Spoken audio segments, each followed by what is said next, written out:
பொங்கட்டும் இவ்வாண்டு பொங்கல், நிரந்தரமாய் தங்கட்டும் நிம்மதி நம் வீட்டில். உலகெங்கிலும் இருக்கிற ராஜ் தொலைக்காட்சி நேயர்கள் அனைவருக்கும் இனிய பொங்கல் நல்வாழ்த்துக்களை சொல்லி உரையினை துவங்குவதிலே நான் பெருமகிழ்ச்சி அடைகிறேன். பசிக்கும் பட்டினிக்கும் வறுமைக்கும் அஞ்சா ஊரு, தமிழகத்தின் நெற்களஞ்சியம் தஞ்சாவூர் ரசிகர்களுக்கும் வணக்கங்களை சொல்லி, நடுவர் அவர்களே, சொத்திலே இருவகை, சொத்திலே இருவகை, அசையும் சொத்து அசையா சொத்து. தமிழகத்திலே இருக்கிற அத்தனை உதடுகளும் சிரிப்பதற்காக அசைகிறதென்றால் அதற்கு காரணம் எங்கள் அண்ணன் மதுரை முத்து. தஞ்சாவூர்னாலே காவிரி யாரு? காமெடியில உங்களை மிஞ்ச வேற யாரு? மாட்டு பொங்கல் அன்னைக்கு வத்தல ஒரு நிகழ்ச்சி வந்துரு, இல்லாட்டி போய்கிட்டே இருப்பாப்ல. அதுக்காக தஞ்சாவூர்னாலே நெற்களஞ்சியம். நகைச்சுவையை பொறுத்த வரைக்கும் நீங்க தான் சார் சொல் களஞ்சியம். அந்த மாட்டு பொங்கல் நிகழ்ச்சியை கேன்சல் பண்ணிரு. தஞ்சாவூர்னாலே பெரிய நந்தி. தமிழ்நாட்டு மக்களுக்கு நகைச்சுவை விருந்து படைக்க உங்களால் தான் போட முடியும் பெரிய பந்தி. நாளைந்து நானும் 100 நாள் வேலைக்கு போய்க்கிறேன். ஒரே வார்த்தை கடைசியா, தஞ்சை பெரிய கோவிலை கட்டி ஆண்டது ராஜராஜ சோழர். தஞ்சாவூரிலே இந்த பட்டிமன்றத்தை நடத்தி கட்டி ஆண்டு கொண்டிருப்பது இந்த ராஜராஜ ஜோக்கர். ஒரு 12 வருஷமா பட்டிமன்றம் பேசுற மனுஷனை கூட்டு வந்து ஜோக்கரு லாக்கரு இப்படி மேடையில் பேசுவீங்க. உங்களுடைய பெருமையை எல்லாரும் கை தட்டி ரசிக்கிற மாதிரி சொல்றதுக்கு கூட சொல்லிட்டுலப்பா ஜோக்கரு. வசந்த காலமான எங்க காலத்துல ஒரு பாட்டு கொடுத்தோம், எப்படி தெரியுமா? உங்களுடைய பெருமையும் அதுல இருக்கும், உங்களை மாதிரி இங்க இருக்கக்கூடிய உழைப்பாளர்களுடைய பெருமையும் அந்த பாட்டுல அடங்கி இருக்கும். அதுதான் எங்க வசந்த காலம். எப்படி தெரியுமா? உழைக்கும் தோழர்களே ஒன்று கூடுங்கள், உலகம் நமது என்று சிந்து பாடுங்கள், மேடு பள்ளம் இல்லாத சமுதாயம் காண என்ன வழி என்று எண்ணி பாருங்கள், அண்ணா சொன்ன வழி கண்டு நன்மை தேடுங்கள், அண்ணா சொன்ன வழி கண்டு நன்மை தேடுங்கள், நீங்க நல்லா இருக்கணும் நாடு முன்னேற, இந்த நாட்டில் உள்ள ஏழைகளின் வாழ்வு முன்னேற, நீங்க நல்லா இருக்கணும் நாடு முன்னேற, இந்த நாட்டில் உள்ள ஏழைகளின் வாழ்வு முன்னேற. இதுதாங்க எங்க வசந்த காலம். ஒரு பாட்டு போதும், அவ்வளோ. நீங்களே எந்திரிச்சு கிளம்புங்க, வீட்டு கிளம்புங்க. பாட்டோட பின்னணி நீங்க பார்க்கணும் சார். சரி, வெவ்வேறு ஆறுகள் வந்து கடல்ல கடக்கிற மாதிரி அந்த சினிமா படத்துல ஒரு காட்சி வரும். அதை எவ்வளோ 3 மதத்துக்காரங்களும் ஒன்றா வருவாங்க. இதெல்லாம் வெறுமனே பாட்டா கேட்டு போகாமல் அதுக்குள்ள விஷயத்தை பார்க்கணும். அதுதான் சொன்னார், அழகா சொன்னார் பார்த்தீங்களா? அதே போல நிறையா பாடல்கள் ராஜா, கண்ணதாசனுடைய எல்லா பாடலுமே உட்காந்து சுச்சுவேஷனுக்காக எழுதுன கிடையாது, அவரே சுச்சுவேஷன் உருவாக்குறதா. வந்து எம்எஸ் சுசான்ட்டே பாட்டு வேணும்னு கேட்டார். டைரக்டர் ராமண்ணா கதையை சொல்லிட்டாரு. கண்ணதாசன் எம்எஸ்சி வீட்டுக்கு வர்றாரு, தூங்கிட்டாருன்றாங்க. மறுபடியும் ஃபோன் பண்ணுறாரு, தூங்கிட்டாங்க. 3ஆவது முறை தூங்கிட்டு இருக்காருங்க. பாட்டை எழுதி வச்சுட்டு போயிட்டார். கோவத்தோடு குளிச்சுட்டு எம்எஸ்சி எங்கே பாட்டு, ஐயோ நான் சாரி தூங்கிட்டேன். அவர் பாட்டை எழுதி வச்சுட்டு போயிட்டார். நான் சுச்சுவேஷனே சொல்ல, டியூன் சொல்ல எப்படி எழுதினாரு, எழுதிட்டார், எடுத்து படிங்க. டைரக்டர் ஓகேன்ட்டார், சுச்சுவேஷன் கரெக்டாக இருக்கு. அந்த பாட்டு தான். அவனுக்கு என்ன தூங்கி விட்டான் அகப்பட்டவன் நான் அல்லவா. அது மாதிரி தொடக்கத்திலே ஒரு பாட்டு, அந்த ஒரு பாட்டே போதும். நீங்கள் வீட்டுக்கு போகலாம், பாடுங்க. 3 பேர் வாழ்வினுடைய வசந்த காலம் இந்த காலத்துல பேச வந்திருக்காங்க நடுவர் அவர்களே. நான் கேட்கறேன், இந்த கால வாழ்க்கையில எவ்வளவு பிரச்சனை தெரியுமா சார்? வெறுப்பேத்துறதுக்கு வீட்டு பிரச்சனை, கடுப்பேத்துறதுக்கு ஆபீஸ் பிரச்சனை, குறை சொல்றதுக்கு சொந்தக்காரன் பிரச்சனை, காதலி இருக்கிறவனுக்கு வேலை இல்லையேன்னு கவலை, வேலை இருக்கிறவனுக்கு காதலி இல்லையேன்னு கவலை, 2 இருக்கிறவனுக்கு நிம்மதி இல்லையேன்னு கவலை. நிம்மதியா இருக்க வேண்டிய வயசுல பொண்டாட்டி இல்லையேன்னு வருத்தப்படுறான், பொண்டாட்டி வந்ததுக்கு அப்புறம் நிம்மதி இல்லையேன்னு வருத்தப்படுறான். ஸ்கூல் படிக்கிற பையன் பூரா மிஸ்ஸை பார்த்து பயப்படுறான், கல்யாணம் ஆன ஆம்பளை பூரா மிஸ்ஸஸை பார்த்து பயப்படுறான், வேலைக்கு போறவன் பூரா மேனேஜரை பார்த்து பயப்பட்டு இருக்கானே. இந்த கால வாழ்க்கை வசந்த கால வாழ்க்கையா நடுவர்கள்? நான் கேட்கிறேன். ஆனா இங்க இருக்கும் நம்ம பட்டிமன்றத்தை போய் மிரண்டு இருக்காங்களே. இன்னைக்கு கால வாழ்க்கையில எல்லாருக்குமே கஷ்டம். பெண்களுக்கு என்ன கஷ்டம்? நமக்கு ஏத்த மாதிரி ஒரு சேலை அமைய மாட்டேங்குதே அப்படின்னு பெண்களுக்கு கஷ்டம். ஆண்களுக்கு என்ன கஷ்டம்? நமக்கு ஏத்த மாதிரி ஒரு வேலை அமைய மாட்டேங்குதே அப்படின்னு ஆண்களுக்கு கஷ்டம். யாராவது சந்தோஷமா இருக்காங்களா சார்? உண்மையாவே சொல்றேன், அன்லக்கியான ஒரு ஜெனரேஷன், ஒரு பாவப்பட்ட தலைமுறைனா இந்த தலைமுறை தான். என்ன காரணம் தெரியுமா? லைஃபை என்ஜாய் பண்ணலாம்னு முடிவு பண்ணான். அந்த நேரத்தில் தான் கொரோனா வந்துச்சு. வேலைக்கு போய் லைஃப்ல செட்டில் ஆகலாம்னு பார்த்தா அப்பதான் ஏஐ வந்துச்சு. யாருக்கும் வேலை கிடைக்கல. இல்லை என்ன மகிழ்ச்சி இருக்கு? நான்லாம் 7 வயசா இருக்கும்போது என்ன தெரியுமா ஆசைப்பட்டேன் நடுவர் அவர்களே? ஒரு டாக்டர் ஆகணும்னு ஆசைப்பட்டேன். 14 வயசுல என்ன தெரியுமா ஆசைப்பட்டேன்? ஒரு இன்ஜினியர் ஆகணும்னு ஆசைப்பட்டேன். இப்ப 25 வயசு, இப்ப என்ன தெரியுமா ஆசைப்படுறேன்? பழைய மாதிரி குழந்தையாவே ஆகணும்னு ஆசைப்படுறேன் சார். அப்படி இருக்கு சார் இன்னைக்கு இருக்கிற வாழ்க்கை. அவர் ஆக முடியாதனால அவருக்கே இப்போ ஒரு குழந்தை ஆயிடுச்சு. நான் ஒரு 2K கிட்டு நடுவர் அவர்களே. அதனால ஒன்றும் கவலை இல்லை சார். நான்லாம் ஸ்கூல் படிக்கும் போது எங்க டீச்சர் என்கிட்ட சொன்னாங்க, 12th வரைக்கும் நல்லா படிங்கடா, வாழ்க்கை பூரா சந்தோஷமா இருக்கலாம்னாங்க. ஆனா இப்பதான் எங்களுக்கு தெரியுது, வாழ்க்கையில நாங்க சந்தோஷமா இருந்ததே 12th வரைக்கும் படிச்ச அந்த ஸ்கூல் வாழ்க்கையில மட்டும்தான் அப்படின்னு நடுவர் அவர்களே. இதுல என்னங்க மகிழ்ச்சி இருக்கு? இவங்க கேட்கலாம், அந்த கால வாழ்க்கை அந்த கால வாழ்க்கைன்னு சொல்றியே, அந்த கால வாழ்க்கையில என்ன மகிழ்ச்சி இருக்குன்னு நீங்க கேட்கலாம் சார். எவ்வளவு நினைவுகள் தெரியுமா அந்த கால வாழ்க்கையில?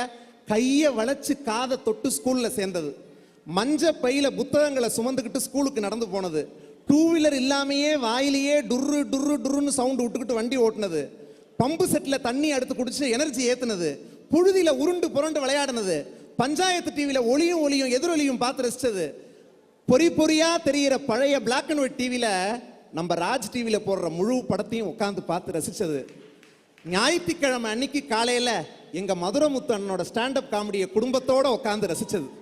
இதுல ஏதாவது ஒரு சந்தோஷம் இருக்கு இந்த காலத்துல இருக்கா நடுவர் அவர்களே? நான் அப்பதான் சொன்னேன், என்ன இன்னைக்கு நிகழ்ச்சி வருது கொஞ்சம் பாக்குறீங்களா அப்படின்னு. இல்ல தம்பி வேலை இருக்கு அப்படின்னு. அப்ப நாங்க வேலை வெட்டி இல்லாம பண்ணிக்கிட்டு இருக்கோம், அதனால சில நேரம் வரும், வாங்கிக்கிட்டு தான் வரோம் சார். இன்னைக்கு இருக்கிற பையன்லாம் என்னடா வாழ்க்கை அப்படின்னு வாழ்றான். ஆனா அன்னைக்கு எப்படி தெரியுமா வாழ்ந்தோம்? இதுதான்டா வாழ்க்கை, இந்த உலகம் பிறந்ததே எனக்காக அன்னைக்கு வாழ்ந்த நடுவர் அவர்களே. எப்படி தெரியுமா? காற்றில் மிதக்கும் ஒலிகளிலே, கடலில் தவழும் அலைகளிலே, இறைவன் இருப்பதை நான் அறிவேன், என்னை அவனே தான் அறிவான். இறைவன் இருப்பதை நான் அறிவேன், என்னை அவனே தான் அறிவான். உலகம் பிறந்தது எனக்காக, ஓடும் நதிகளும் எனக்காக. உலகம் பிறந்தது எனக்காக, ஓடும் நதிகளும் எனக்காக. மலர்கள் மலர்வது எனக்காக, அன்னை மடியை விரித்தாள் எனக்காக. உலகம் பிறந்தது எனக்காக, ஓடும் நதிகளும் எனக்காக. ஓ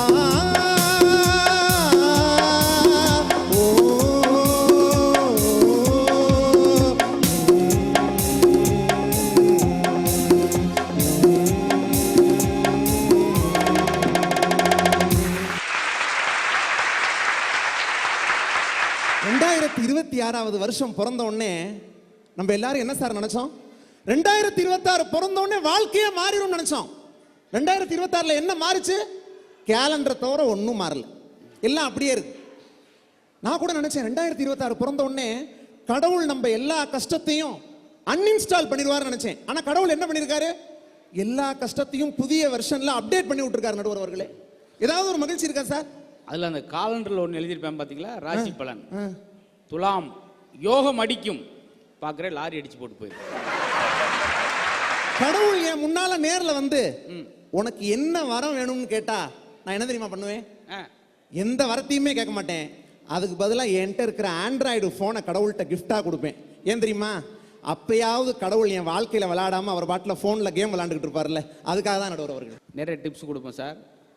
டெய்லி நடக்கிறோம், வாக்கிங் போகிறோம், எக்ஸசைஸ் செய்கிறோம், உடம்பு குறையிலன்றக்கு அன்னைக்கு டிப்ஸ் கொடுத்தோம். ஈஸியாக 1 கிலோ கடுகு எடுங்க, கொட்டி விட்டுட்டு அதை குனிஞ்சு ஒன்று ஒன்றா எடுங்க. இல்லை இன்னும் வேகமாக வெயிட்டு குறைன்னு நினைக்க தினையை கொட்டி விடுங்க. ஒன்று ஒன்றா. அங்கே ஒரு ஆள் சொல்கிறார், முதல்ல தினை எங்கே இருக்குன்னே எனக்கு பார்வையில் தெரியாது சார்.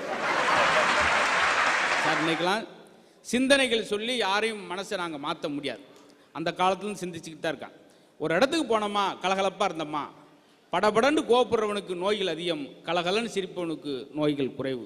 அதைத்தான் இந்த மேடையில் நாங்கள் செய்ய போகிறோம். நான் கேட்குறேன் நடுவர் அவர்களே, இந்த செல்போன் வர்றதுக்கு முன்னாடி மனுஷன் வாழ்க்கை எப்படி தெரியுமா இருந்துச்சு? வட்டமா இருந்துச்சு. செல்போன் வர விட்டு மனுஷன் வாழ்க்கை எப்படி இருக்கு? ரொம்ப மட்டமா இருக்கு. ஒரு காலத்துல அவன் உண்டு அவன் வேலை உண்டுன்னு இருந்தான். இப்ப பூரா பையலும் அவன் உண்டு அவன் செல்லு உண்டுன்னு வாழ்ந்துட்டு இருக்கான். உண்மையா இல்லையா? அதுவும் நம்ம பையன் பாருங்க, யார்கிட்ட என்ன கேள்வி கேட்கறதுன்னு தெரியல. இந்த சாட் ஜிபிடின்னு ஒன்று வந்திருக்கு, அதுகிட்ட கேட்கறான், how to earn money without going to a job. Chat ஜிபிடியே காரி துப்புது நடுவர் அவர்களை அவனை பார்த்து. இந்த தலைமுறை எப்படி தெரியுமா சார் இருக்கு? படிக்காமையே பாஸ் ஆகணும், கஷ்டப்படாமையே வேலைக்கு போகணும், உழைக்காமையே கோடீஸ்வரன் ஆகணும், செல்போனு, கிரிக்கெட்டு, சினிமா, போன், இதுதான் உலகம்னு இந்த தலைமுறை வாழ்ந்துகிட்டு இருக்கே. இது வந்து ஒரு ஆபத்தான ஒரு போக்கா சார்? நான் கேட்கிறேன், நல்ல ஒரு ஆரோக்கியமான போக்கா? அது எவ்வளவு பெரிய ஆபத்தான போக்கு. இப்படி இருக்கிற இளைஞனை பார்த்து நீ மனிதனாக வாழ வேண்டும் என்று அன்னைக்கு சொல்லி கொடுத்த நடுவர் அவர்களே. பட்டுக்கோட்டை கல்யாண சுந்தரனார் எப்படி தெரியுமா சொல்லி கொடுத்தாரு? மனிதனாக வாழ்ந்திட வேணும், மனதில் வையடா தம்பி, மனதில் வையடா. வளர்ந்து வரும் உலகத்துக்கே நீ வலது கையடா, நீ வலது கையடா. தனி உடைமை கொடுமைகள் தீர தொண்டு செய்யடா, நீ தொண்டு செய்யடா. தானா எல்லாம் மாறும் என்பது பழைய பொய்யடா, எல்லாம் பழைய பொய்யடா. சின்ன பயலே சின்ன பயலே சேரி கேளடா, நான் சொல்ல போற வார்த்தையை நல்லா எண்ணி பாரடா, நீ எண்ணி பாரடா. சின்ன பயலே சேரி கேளடா. இதுதாங்க அந்த கால வசந்த வாழ்க்கை நடுவர். பழைய கவிஞர்லாம் ரொம்ப பாராட்டணும் சார். எங்கள் பெரியவங்கிட்ட சொன்னா அவங்க சொன்னதை கேட்க மாட்டாங்கன்னு சின்ன குழந்தைகளுக்காக சொல்கிறது. சின்ன பயல் அப்போ தான் எடுத்து பேச மாட்டான். நல்ல பேரை வாங்க வேண்டும் பிள்ளைகளே, சொல்ல முடியுமா? நல்ல பேரை வாங்க முடியும் பெரியவர்களே அப்படி. எல்லாமே தூங்காதே தம்பி தூங்காதே, சின்ன பிள்ளைக்கு தான் சொல்லுவாங்க. அவங்களுக்கு பூரா தெரிஞ்சிருக்கு, பெரிய ஆளு ஒரு வயசும் கேட்க மாட்டாங்க. எனக்கு 25 வயசு நடுவர் அவர்களே. இப்போ இது நாங்கள் தேவை கேட்கவே இல்லையா சார்? இது எதுக்கு பதிவு பண்ணுறீங்க? 25 வயசு ஆகியும் இது வரைக்கும் எனக்கு ஒரு லவ் கூட செட் ஆனதே இல்லை நடுவர் அவர்களே. இப்படி பேசிக்கிட்டா எப்படி லவ் செட் ஆகும்? எந்த பொண்ணோட இதயத்தையும் நான் இது வரைக்கும் திருடினதே இல்லை. என்ன காரணம் தெரியுமா? எங்க வீட்டு கடுகு டப்பால எங்க அம்மா வச்சிருக்கிற 10 ரூபாய கூட திருட முடியாத ஒரு அப்பாவினா நான் எப்படிங்க ஒரு பொண்ணோட இதயத்தை திருட முடியும்? இந்த ஒரு ஜோக்குக்கு தான் நாங்க 1500 பிடிக்க போறோம்.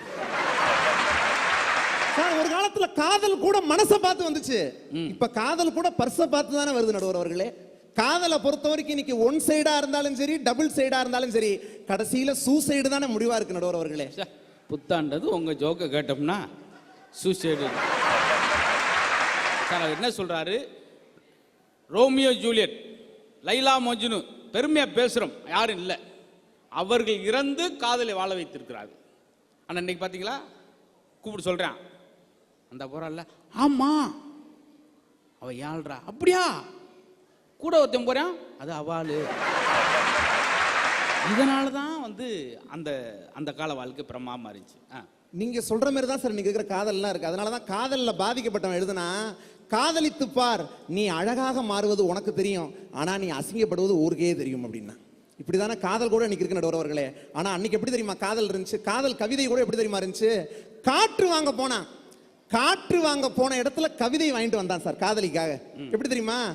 காற்று வாங்க போனேன், ஒரு கவிதை வாங்கி வந்தேன்.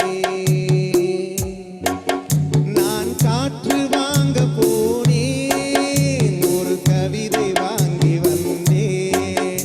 அதை கேட்டு வாங்கி போனாள் அந்த கண்ணி என்னவானாள். நான் காற்று வாங்க போனேன், ஒரு கவிதை வாங்கி வந்தேன். நடை பழகும் போது தென்றல் விடை சொல்லி கொண்டு போகும், அந்த அழகு ஒன்று போதும் நெஞ்சை அள்ளி கொண்டு போகும். அதை கேட்டு வாங்கி போனாள் அந்த கண்ணி என்னவானாள். நான் காற்று வாங்க போனேன், ஒரு கவிதை வாங்கி வந்தேன். எவ்வளவு மகிழ்ச்சி இருந்தது நடுவர் அவர்களே அந்த கால வாழ்க்கையில. தன்னம்பிக்கை கூட இன்னைக்கு இருக்கிற இளைஞனுக்கு இல்ல சார். யோசிச்சு பாருங்க. டாக்டர் ஏபிஜே அப்துல் கலாம் ஐயா அவர்கள் தான் சொன்னாரு, கைரேகையை பார்த்து உன்னுடைய எதிர்காலத்தை தீர்மானித்து விடாதே, ஏனென்றால் கைகளே இல்லாதவனுக்கும் கூட இந்த தேசத்திலே எதிர்காலம் இருக்கிறது என்று டாக்டர் ஏபிஜே அப்துல் கலாம் ஐயா அவர்கள் சொன்னார். ஆனா நீங்க பாருங்க, கஷ்டம் வந்தா அதுக்கு தீர்வை தேட மாட்டேங்கிறான், அதுக்கு என்ன ஸ்டேட்டஸ் வைக்கலாம்னு தெரிவிட்டு இருக்கான். பிரச்சனை வந்தா போராட தெரியல, வாட்ஸ்அப்ல ஸ்டேட்டஸ் போட்டு புலம்பதான் தெரியுது இன்னைக்கு இருக்கிற இளைஞனுக்குன்னா. நீ எப்படி தன்னம்பிக்கையோடு தைரியமா இருக்கணுங்கிறத நாங்க சொல்லி கொடுத்தோம். எப்படி தெரியுமா? அடிமையின் உடம்பில் ரத்தம் ஏதற்கு, தினம் அச்சப்பட்ட கோழைக்கு இல்லம் ஏதற்கு. அடிமையின் உடம்பில் ரத்தம் ஏதற்கு, தினம் அச்சப்பட்ட கோழைக்கு இல்லம் ஏதற்கு. கொடுமையை கண்டு கண்டு பயம் எதற்கு, கொடுமையை கண்டு கண்டு பயம் எதற்கு. நீ கொண்டு வந்தது என்னடா மீசை முறுக்கு. நெஞ்சம் உண்டு நேர்மை உண்டு ஓடு ராஜா, நேரம் வரும் காத்திருந்து பாரு ராஜா. அஞ்சி அஞ்சி வாழ்ந்தது போதும் ராஜா, அஞ்சி அஞ்சி வாழ்ந்தது போதும் ராஜா. நீ ஆற்று வெள்ளம் போல் எழுந்து ஓடு ராஜா. நெஞ்சம் உண்டு நேர்மை உண்டு ஓடு ராஜா, நேரம் வரும் காத்திருந்து பாரு ராஜா. நேர்மையாக வாழ்ந்தது அந்த காலம், நேரத்திற்கு தகுந்தார் போல் வாழ்ந்து கொண்டிருப்பது இந்த காலம். உறவுகளை நேசித்து பொருட்களை பயன்படுத்தியது அந்த காலம், பொருட்களை நேசித்து உறவுகளை பயன்படுத்தி கொண்டிருப்பது இந்த காலம். வாழ்க்கையை தனக்காக வாழ்ந்தது அந்த காலம், மற்றவர்கள் தன்னை பார்க்க வேண்டும் என்பதற்காகவே வாழ்க்கையை வாழ்ந்து கொண்டிருப்பது இந்த காலம். மகிழ்ச்சி என்பது தேடக்கூடியது அல்ல, நாமே உருவாக்கி கொள்ளக்கூடியது. அன்றைக்கு மகிழ்ச்சியை உருவாக்கி கொண்டார்கள், இன்றைக்கு மகிழ்ச்சியை நாம் தேடிக் கொண்டிருக்கிறோம் என்கிற காரணத்தினால் வாழ்வின் வசந்த காலம் கடந்த காலமே என்கிற ஒரு நல்ல தீர்ப்பை நீங்கள் வழங்க வேண்டும் என்று சொல்லி மீண்டும் அனைவருக்கும் இனிய பொங்கல் நல்வாழ்த்துக்களை சொல்லி விடைபெறுகிறேன். நன்றி, வணக்கம்.